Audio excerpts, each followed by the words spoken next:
Hello bachcho, let us read the question.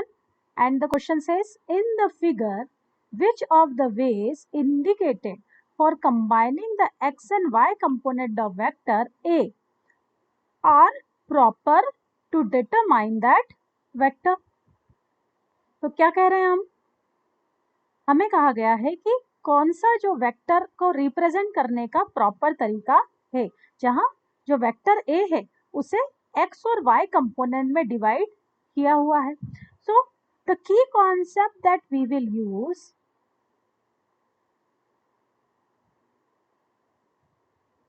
That will be triangle law of vector addition. क्या कहता है ये law? है ना, सपोज एनी वेक्टर ए है ना, जिसकी डायरेक्शन गिवन है, एंड वेक्टर बी, सपोज कोई बी वेक्टर इस तरह से है. ठीक है, तो वेक्टर ए और वेक्टर बी को किस तरह से ऐड कर सकते हैं?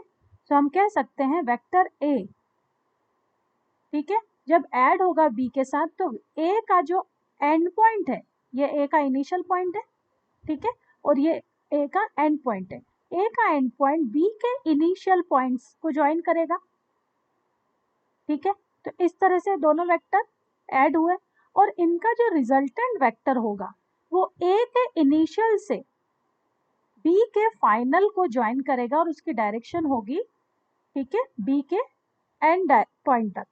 ठीक है, सो जो रिजल्टेंट वेक्टर आर है उसकी डायरेक्शन होगी, ठीक है, टूवर्ड्स बी या एंड पॉइंट ऑफ बी. तो इसी तरह से जो कंपोनेंट वेक्टर हैं वो भी ऐड होते हैं. देखिए, जैसे डायग्राम फर्स्ट में हम देखते हैं, फर्स्ट में ये हमारा एक्स कंपोनेंट और वेक्टर ए है ना, इनिशियल से फाइनल की तरफ, इनिशियल से फाइनल की तरफ. और ये भी है यहाँ दूसरा वेक्टर वाई कंपोनेंट जो है ए का, वो भी इनिशियल से फाइनल की तरफ. तो दोनों के एंड पॉइंट ऐड हो रहे हैं, है ना, इनिशियल पॉइंट ऐड हो रहे हैं. जबकि वेक्टर कैसे ऐड होते हैं? फर्स्ट वेक्टर का जो एंड पॉइंट है उससे ज्वाइन होगा सेकेंड वेक्टर का क्या, इनिशियल पॉइंट, है ना. So this graph is not proper representation of vector addition.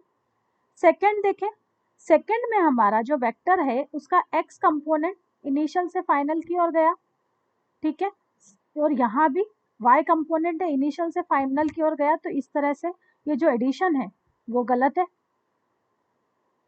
ना, इस तरह से ये जो एडिशन है ये गलत है. ओके, चलिए देखते हैं थर्ड में. देखें, थर्ड वेक्टर में ये जो वेक्टर का x कंपोनेंट है उसके फाइनल पॉइंट से y कंपोनेंट का इनिशियल वेक्टर ज्वाइन हो रहा है और उसकी रिजल्टेंट डायरेक्शन a के इनिशियल से ए वाई के फाइनल को ज्वाइन करती है. Correct. So this is the right representation of vector addition. So this is correct. Now fourth में आप देखेंगे कि ए एक्स का, है ना, यहाँ देखिए ये जो है हमारा एक्स कंपोनेंट ऑफ वेक्टर है, ठीक है, एक्स कंपोनेंट से इनिशियल से वाई कंपोनेंट का फाइनल ऐड हो रहा है. करेक्ट. तो ये दोनों का एडिशन सही तरीके से है. और अब हम रिजल्टेंट डायरेक्शन को देखें तो रिजल्टेंट में हम चेक करेंगे कि y के इनिशियल से x के फाइनल तक को जो ज्वाइन करेगा वो होगी रिजल्टेंट की डायरेक्शन. तो this is also the correct way to represent the vector addition.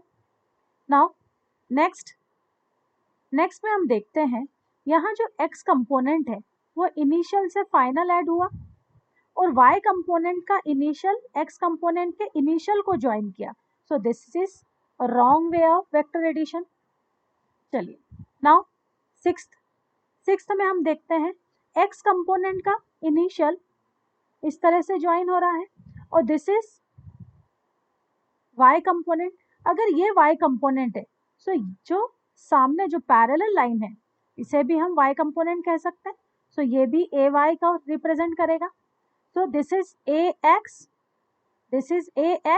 ठीक है, उसके फाइनल से ए वाई का इनिशियल ज्वाइन हो रहा है और जो रिजल्टेंट वेक्टर की डायरेक्शन है वो है हमारी ए के इनिशियल से ए वाई के फाइनल तरफ।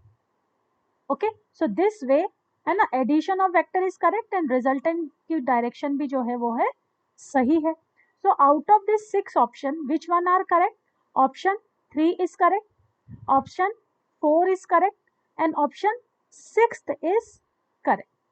So out of the 6 है ना, first A, B and C option are correct. I hope this is clear to you. Thank you.